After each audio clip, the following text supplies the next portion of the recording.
এই ফুল কাটছেন, এই ফুলকে কালকে হাটে তুলবেন? কাল সকাল আল্লাহ বাতালে ইনশাল্লাহ কাটতে হবে। কিভাবে প্রতিদিন কাটতে হয় না কিরম নিয়মে কাটেন? প্রতিদিন কাটতে হবে, কোনোদিন মিস দিলে হবে না। আচ্ছা, কতটুকু আছে এখানে? আমার 15 কাঠা আছে। সব কি গোলাপ চাষ করেছেন? 15 কাঠাই গোলাপ। আচ্ছা আচ্ছা। আপনাদের গোলাপ তো বিভিন্ন জায়গায় যায়, সারা বাংলাদেশ।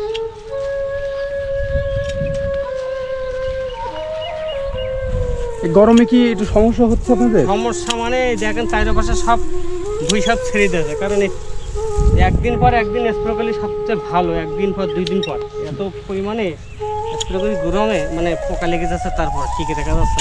আর এই যে সব নষ্ট হয়ে গেছে এগুলো ওই গরমের কারণে ও ট্রিটমেন্ট করতে পারছে না, প্রচুর খরচ। এর আপনি পিছনে? জায়গায় দেখেন সম্পূর্ণ এই বাগান আছে, দেখেন সব ছাড়া বাগান, জায়গায় দেখেন সব নষ্ট।